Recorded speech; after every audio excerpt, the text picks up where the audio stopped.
Hello there and welcome back to JJ Painting. I am JJ, and what do we do on this channel? Well, in case you're brand new, then welcome. If you're not new, welcome back, but we're gonna get the formalities out the way nonetheless. So on this channel, we take a topic from the hobby, whether it's the lore, something about the models, occasionally a good old-fashioned review. We take a model that's kind of related to that topic, we paint it all up, we have a chat, it's all very fun, very casual, and sometimes there's a Challenge 99 update at the end of the videos as well.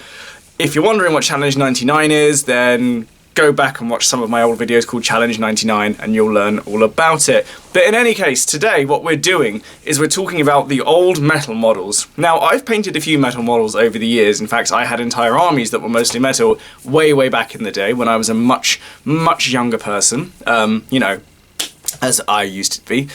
Anyway, but this is one of those things where there's a lot of people now who don't actually remember metal models in the hobby. So I think it's one of those really good chances just to take a little bit of a retrospective, talk about how metal models changed a lot of things, both in terms of games, hobby, how people painted, and the impact that the transition from metal to plastic has actually had on all of us over the years. And for today, we're going to be painting this model. And yes, it is a metal model. It's cool. So without further ado, let's crack on. As most of you will know, when it comes to miniature painting and tabletop models, almost universally, everyone thinks most models are made of metal. Now, obviously, this does somewhat harken back to the old days of lead models that were made largely to replicate the armies of the Napoleonic and colonial eras. Now, if we then move away from frothingly realistic recreations into the realm of Games Workshop, as we always do, and other companies, the important thing to remember off the bat is that metal models are still around with other companies, but Games Workshop themselves don't have them anymore. And why is that? Well, there's a lot of very good reasons as to why metal models have fallen out of favour with a company as big as Games Workshop, and in my ever-evolving quest to seek out and understand the decisions that a company that big make, their reasoning, as far as I can tell, was quite straightforward. Metal became more expensive, and it was becoming a bit of a limiting factor. Now, when Games Workshop first started creating models way back in the 70s, most of their original ranges were metal, if not exclusively metal.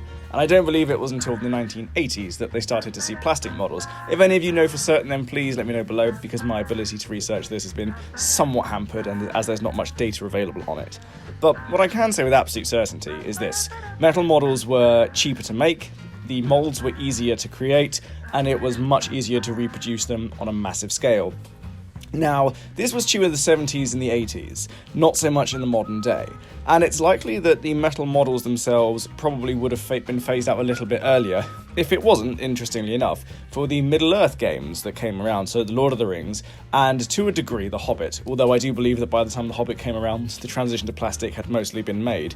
Now, Lord of the Rings was a very big turning point for Games Workshop as a business, and that's been covered to death elsewhere, but all I will say here is this: the majority of the early range for the Lord of the Rings models was made in metal, and the reason for this was because of the change in scale. It was at a different scale to Warhammer Fantasy and Warhammer 40k, which obviously meant that the way they were making all the models was a bit different. And the easiest way to do that, especially with the technology at the time, was to do it in metal, which obviously meant that they were able to do a bit more with the metal models in their other ranges for a few years following that. Now, I was around for the Lord of the Rings years, and I can tell you right now that back in those days, metal models were definitely the predominant type of model that you would find. It was rare to find armies that were entirely or even mostly in plastic. The majority of plastic models would be a handful of troop units, whilst all your elite units, your heroes, your generals, and such the like would all be made in metal. To the point that there were boxes and boxes that would be recreations and recasts of older models that would go from being in metal in one to being in metal to the other. Now, when it comes to the Lord of the Rings, again, this is still somewhat prevalent if you look back through their older kits, and only in the more recent Middle-earth boxes are we starting to see more plastic. Until very recently, it was still metal. And it's interesting to think that one of the biggest drawbacks of metal nowadays is seen as being something that chips very easily and not being as nice to paint. Now, when we then look at how it was back in the day, And when I say back in the day, I do basically mean 2005. Metal models were seen in some ways as being superior to plastic models. The technology was obviously very different. The ability to create molds that were finely detailed also didn't really exist in the same way it does today. And things like 3D printing wouldn't be around for another 15 years or so.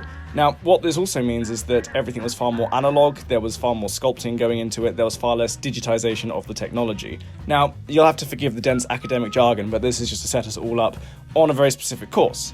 And that is to say that when it comes to metal models, you were effectively getting a model that was considered to be more detailed because the metal itself was a bit more malleable in the molding process than plastic was, and plastic was a lot harder to get the sharp relief in the details of, which is why companies like Forge World exist, where they were able to attempt to get more detailed miniatures in resin, because you could at the time, but the trade-off was obviously the models were a lot more fragile. But speaking of fragility, metal models had their drawbacks too.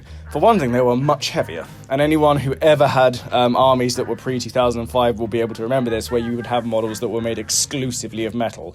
They were incredibly heavy. I think the two armies that I remember most specifically from back in those days were the Dol Amroth Knights from the Lord of the Rings range, and I believe up to a certain point Demon armies were exclusively made of metal as well for Hordes of Chaos and Chaos Space Marines over in the Warhammer and Warhammer 40,000 side of things as well.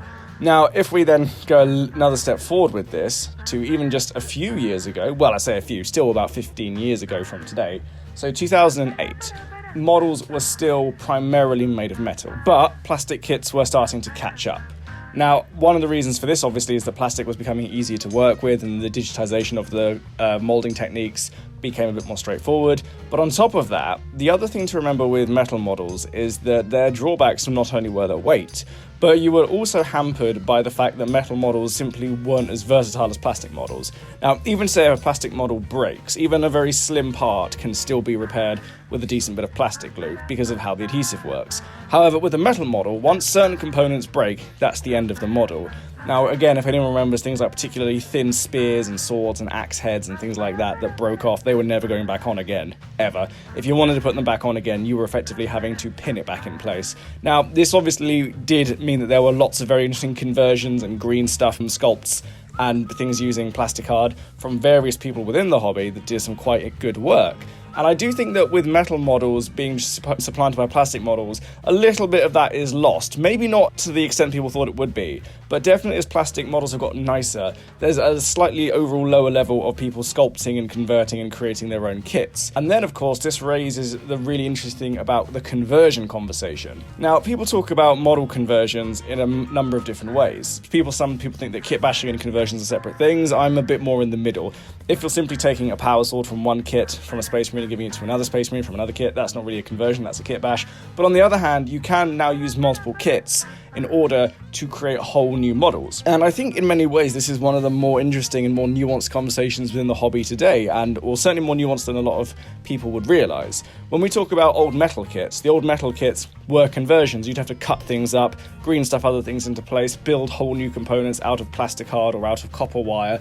It was an entire subset to the hobby, which was really fascinating both artistically and also stylistically. And in some respects, if you go back and look at the older models that were converted and featured in things like White Dwarf, you can really see quite clearly a lot of the things that have influenced the models of today. But at the same time, a lot of that was very hard work. And then that brings me on to the next point in terms of once you've built those incredibly fragile, when you really think about it, metal kits, you then had to maintain them. And dropping a plastic model today, even if it's just knocking it over on the board or it falls off a building, if something does break off, it's a shame, but it can be repaired. But it's far less likely that the paint is going to come off. And this is something which a lot of people remember, the chipping. Metal models chipped horrendously. You couldn't move a model on the table without fear of it falling over and a big chunk of the paint coming off. And if you have to remember, this was in the day before things such as the base paints and the layer paints, where it was a bit of a guessing game where you had to mix quite a lot of paints together to get the desired effect if you wanted a model that actually looked fully painted and took a lot more work than it really realistically would do today. To then lose all that, if your model is even just nudged the wrong way and falls over or falls off a piece of terrain, and you get a nice big inch-long shard of metal sticking out from your very well-painted model, that was the sort of thing that caused a lot of stress, to put it as cleanly as possible. For other people, there was always the factor as well of the weight. Because they were heavy, if they did fall, the metal was more likely to chip and break. And like I said a couple of times now, metal models would chip and break a lot more easily. And I think, to be fair, even painting a few metal models today, you're a lot more aware of how hard it is actually to maintain a metal model as well. When you go back and now look at the majority plastic kits, the plastic kits themselves are easy to maintain. You can drop them, they can be repaired easily, the paint doesn't chip quite as easily as it does on metal models. At the same time, and this is very much where we start getting into territories of second-hand and repainting. With metal models, the paint doesn't adhere to them the same way it does to plastic. So if you do want to repaint a model a few years down the line, actual paint itself comes off a lot more easily. You can leave it in just about anything and it will come off quite quickly. Whereas with plastic, it's a bit more of a challenge because of how the paint adheres to the plastic. And I do believe that Games Workshop has been leaning more heavily into getting paints that adhere to plastic a bit more strongly, just so that you don't have problems with chipping. Not all model companies do that, but I think most of them have now got to the point where their formulas of their paints can adhere to plastic quite well. However, with metal models, they never adhered in the same way, which was one of the reasons for all the chipping, but at the same time, it also means that if you ever wanted to strip it off, it was easier to do so. So that's the swings and roundabouts. But obviously, when you buy a model, you're not really buying it with the intention of, I'm going to paint it this way today, I'd rather paint it another way in 5-10 years' time. That's never really been the consideration. So it's a very niche point for people who are buying things secondhand, but it's still something to bear in mind, I think, in the grand scheme of things. And for those of you who may or may not have ever actually owned any metal models, one of the other things to remember is that the actual metal molds and poses were all very similar. If you look at the previous versions of characters like Ragnar Blackmane and Mephiston, you can see a very similar sculpt to them, and even older Space Marine characters such as captains and librarians all looked very, very similar. And going on to a lot of the other races as well. Tyranids had a much, much smaller range because metal models of a certain size simply weren't feasible. And then, of course, for those of you who remember, there were the hybrid kits, the plastic and metal kits, which are remembered not very fondly today by just about anyone. Now, for those of you who've only ever known the Rubric Marines of the Thousand Suns, and even things like the Death Guard to be in their glorious plastic kits that they have now, and as a side note, I will still gladly debase myself in gratitude for those kits existing, quite simply because before then, they were the hybrid kits, which were just awful. There's no other way to describe it, they were just terrible. Don't get me wrong, when they were fully painted, they looked nice at the time, but building them was a challenge unto itself, because gluing metal to plastic is one thing. Gluing metal to plastic that ends up with a model that's very top heavy is something else entirely. And that's the other thing you have to remember. The models themselves were not weighted evenly. And for Games Workshop to create models as elaborate as it does now, or for any miniature company to create models as elaborate as they do, and to have them all actually relatively evenly distributed weight-wise on their bases is actually very impressive in and of itself. But back in those days, without trying to sound too much like your granddad, that simply wasn't the case when it came to the hybrid kits. It was very rare to have a metal base and then have the plastic components on top of it. It was very much the opposite, which meant that models were very top-heavy and they'd lost balance and they would chip and they would break, and then you'd have to scrape the glue off and put them back together again, which was always a frustration. And then, of course, you have to remember with metal mold lines, those were much harder to take off than plastic. The metal mold lines were far, far, far harder to get off. Now, at this point, I'm probably sure you're all thinking that, Christ, Josh must have hated metal models back in the day. He clearly is glad that there's plastic only nowadays. Why are we even doing this video then, Josh? Well, the reason I wanted to do this video is for two reasons. First of all, I wanted to give everyone a clear, down-to-earth memory of what metal models were like, because you still get people who are a bit blinded by nostalgia. Whilst I would never even think of saying that metal models are superior to the plastic models these days, what I would say is that there's a lot of things that we took from those days. Like I said earlier, there was a lot of sculpting and there was a lot of conversion going on, a lot of artistry that people would use the models more as a base rather than a finished product, and would simply convert and kit bash and do different things with it in order to create models that they liked and suited them. I don't think we necessarily have stopped doing that, but it's not as widespread as it used to be back in the days of when I first started playing. And I do think that is kind of a shame, but at the same time, I think it also works better in the favour of people who just want to play the game or just want to have an army that they can just buy paint and then have it finished without having to bolt on a whole load of extra bits. It has ultimately meant that with all plastic models there's less work involved, but at the same time I do think there's ever so slightly less artistry that the players themselves necessarily have to go through in order to get models that they want. Now, Games Workshop simply having a much larger range than it did 20 years ago is a good thing in and of itself. It means there's more variety, there's more for us to play with, there's more to us to get excited about, and it's obviously all far less homogenized. So Chaos Marines and Space Marines no longer look more or less identical with a few extra bits added.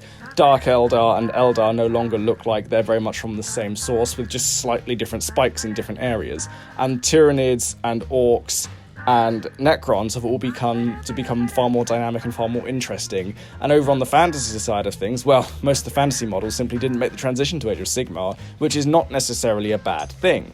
And the other thing to bear in mind with that is that as we've moved on and the technology has improved and the ability to use plastics has gotten far better and far more interesting, everyone who has those older armies probably still remembers the days of old metal models, and probably, I would argue, there are some models in metal that definitely still hold up today, but not that many. And the reason I say that is because the models that people tend to cite as having aged quite well tend to be the character models, the named characters. They have a face, they have a bit of a personality, there is a bit more going on there with those models, with those characters, than with just generic general or captain or foot soldier models. Those models were only ever designed to be a face in a crowd. So nowadays, when we look at things like the Necromunda gangs that were released recently, or the Soul like Gravelord models that were also released recently, that are all in plastic, the new Blood Knights that are also plastic, it's undeniable to admit that they are all much more dynamic models than their old metal counterparts ever were. Now, some of that is to do with the fact that, for fantasy models at least, they no longer have to rank up in a massive box, which is a good thing for them. But for 40k, when they didn't have that limitation already, the grimdark aesthetic has somewhat slipped away for a slightly more dynamic and slightly more fluid and more mobile thing. And as a side note, I do think that metal models and their very static poses from back in the day meant that it's very easy to now think of grimdark as looking very solid, very static, and very heavy. Whereas the plastic models are all a bit lighter, they're able to be more dynamic because the weight is more evenly distributed across the model and the base, but this is getting into the wrong spirit of things. But I think the point that is really worth taking home from all of this is that for those of you who've never had metal models, and for those of you who have, the difference really is definitely a point of time, but also a point of technology. For those of us who have been introduced to things like metal models and then have watched everything go to plastic, it's undeniable there has always been a lot of excitement when everything has gone from metal to plastic. Space Wolf Terminators, Sternguard and Vanguard for Space Marines, even some non-Space Marine models, Possessed, Hive Tyrants, Tyranid Warriors, all those models that went from metal models initially to being made into plastic down the line have all held a lot of excitement for them. Things like character models was a big thing as well. Empire Generals, Chaos Lords, High Elf Sorcerers, all those models that were famously in metal for many, many years, going to plastic, and then eventually nowadays being followed by plastics, the Space Marine characters, the Greater Demons, which metal-wise were very interesting for a long time, which were in metal for a very long time, but now being in plastic they are much bigger and much more impressive. And that's something which I don't think anyone would disagree with. The metal models will always have a place in people's hearts, but I think it's fair to say that for those of us with a sense of history have to admit that we were all far more excited to see them in plastic than we ever were to see new metal kits come out. And I do distinctly remember there was a period where if a new metal kit was announced, people would actually be faintly disappointed that this new kit was in metal and not in plastic.